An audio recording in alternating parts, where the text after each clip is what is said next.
벌써 6개월째 사장님들이 사라진다. 야, 진짜 섬뜩한 이야기죠. 이 말이 여러분 사실일까요? 사실입니다.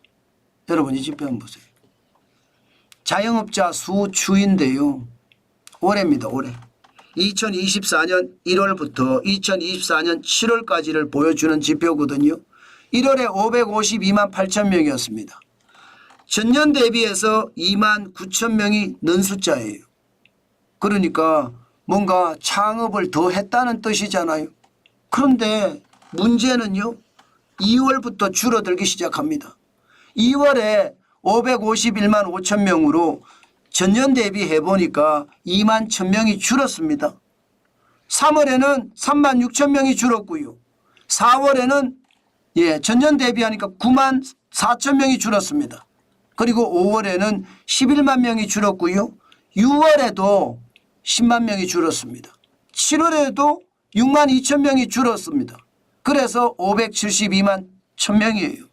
이게 숫자는 좀 이렇게 올라간다. 전년 대비해서 뭐 계절적으로도 상관이 있고 그죠? 일반적으로 겨울엔 창업 잘 안 하잖아요.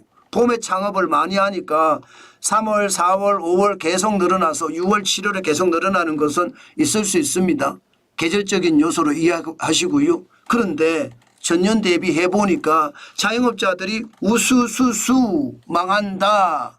지금 벌써 6개월째 사장님들이 사라지고 있다. 이 말이 틀리는 말이 아니라는 뜻입니다. 2월부터 7월까지 자영업자들이 계속 줄어드니까요. 그만큼 현장이 어렵다는 거예요. 장사가 안 된다는 거예요. 물건을 팔아도 돈이 안 남는다는 이야기예요.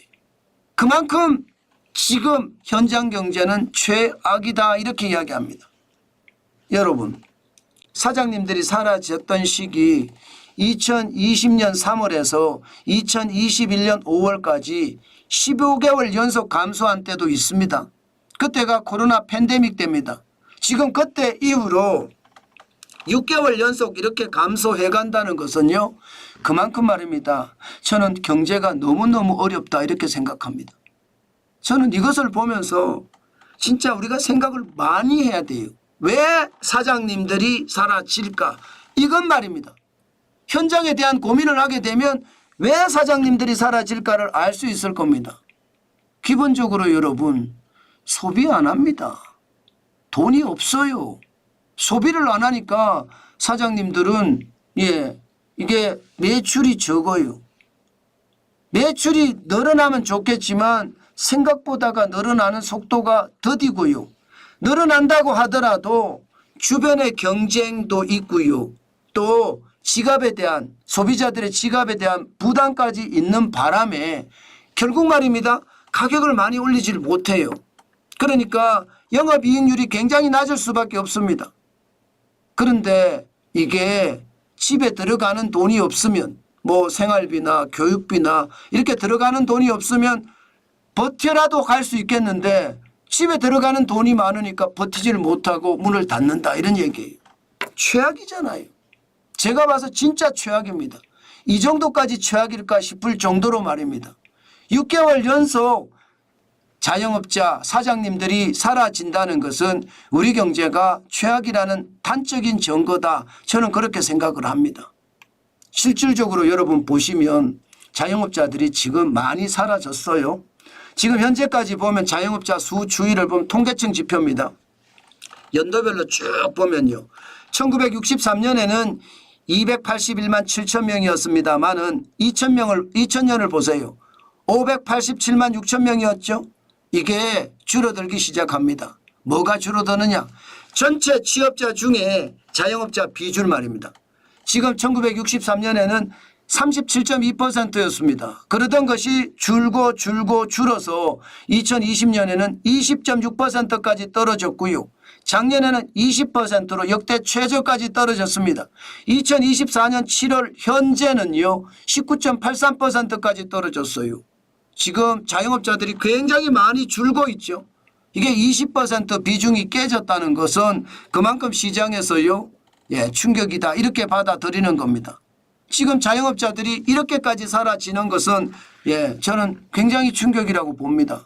아니 취업을 다른 데 해주면 좋아요. 그런데 자영업을 하고 나서요. 망하면 취업할 데가 없습니다. 취업을 하고 싶죠. 가족을 위해서라도 생활비를 벌어야 되고 아이들을 위해서라도 학비를 벌어야 됩니다. 그렇기 때문에 여러분 돈을 버는 그런 기운이 있어야 되는데 지금 그렇지 못하다 이렇게 이야기하고요. 특히 말입니다. 가장 힘든 거. 여기서 우리가 가장 힘든 게 뭐냐. 직원을 둔 자영업자는 그나마 좀 낫습니다. 이제 창업을 했으니까 직원을 둔 자영업자는 돈이 좀 있어요. 과거부터 잘 돼 왔던 자영업자들도 직원을 두고 있거든요. 여기는 괜찮아요 그래도. 그런데 나홀로 자영업자 혼자 장사하는 사람들 있잖아요. 여기가 문제입니다. 여기는요 기본적으로 소비 부진이 심각하고요. 인건비, 고금리, 재료비 감당할 수가 없어요. 그러니까 폐업으로 내몰리는 것 저는 당연하다고 보는 거죠.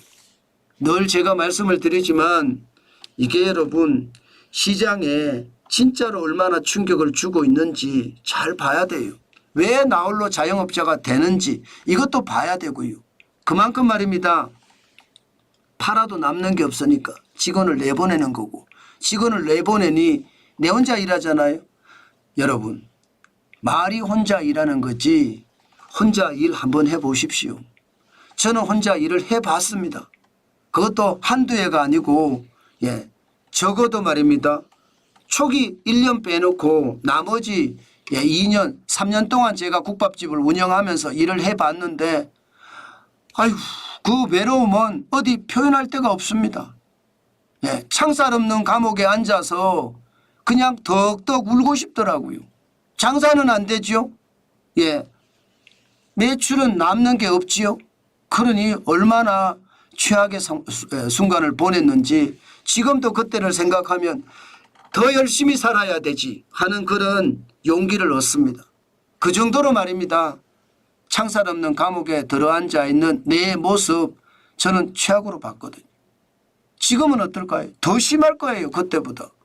제가 가게를 문을 닫은 게 2019년이거든요. 그러면 2020년 코로나 팬데믹을 거치면서 지금 얼마나 어려운지 저는 그 상황 진짜 심각하게 생각합니다. 해법이 있어야 되는데 해법이 없어요. 그게 가장 큰 문제입니다. 진짜 해법이 없어요. 저는 자영업자분들에게 계속 움직이시라고 서 있으면 땅이지만 움직이면 길이 된다고 제가 말씀을 계속 드립니다. 그 말은 맞는 말이기는 해요. 그러나 참 힘든 말이다. 그 말씀도 오늘 강조해 드리겠습니다. 그렇지만 여러분 포기하지 마시고 움직이십시오. 저는 그것만이 언젠간 살 날이 올 겁니다.